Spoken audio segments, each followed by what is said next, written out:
Hello po mga ka-Chessnabs, welcome back po sa ating channel. Meron po tayong good news. Itong Senate Bill number 159 ni Senator Loren Legarda na kung saan ay magbibigay siya ng yung act na ito ng one tablet, one student program, one tablet, one student program. Para po ito sa lahat ng estudyante enrolled in public schools at saka state universities and colleges. Nako, napakagandang balita nito na merong ganitong panukala na magbibigay ng mga tablet sa mga estudyante. So sabi dito, ito ay dahil sa nakalagay sa Constitution na the state shall protect and promote the right of all citizens to quality education at all levels and shall take appropriate steps to make such education accessible to all. Tama nga naman para maging accessible. Nasa tablet na yung mga education, yung mga tools na kailangang aralin, yung mga learning tools at saka technology andun na talaga sa internet.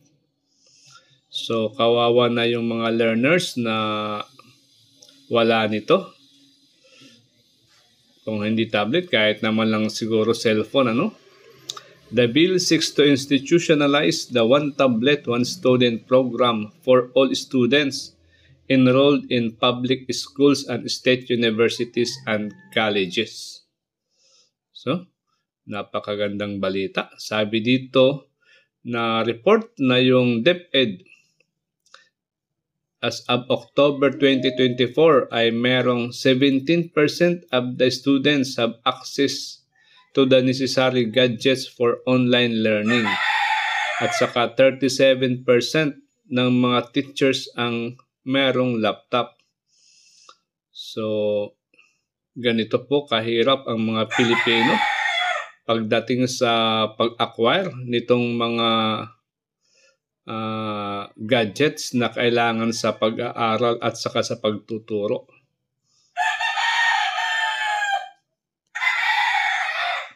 Sabi dito, pati daw yung mga teachers ay magkakaroon ng benepisyo dito.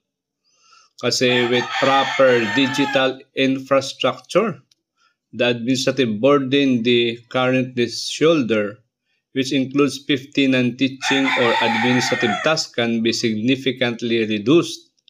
This would allow them to devote more time to instruction and mentoring. Sa mga SUC naman, the universal provision of tablets complement the government's broader goal of building smart campuses, where access to learning technologies and integrated systems enhances the quality, accessibility, and resilience of higher education. So, yung measure na ito reinforces the government's commitment to inclusive and equitable education by providing digital learning tools to students who may otherwise lack access. It helps create a more level playing field across public education system. It is an investment not merely in technology but in expanding opportunities to ensure that no Filipino learner is left behind in digital age. Napakaganda.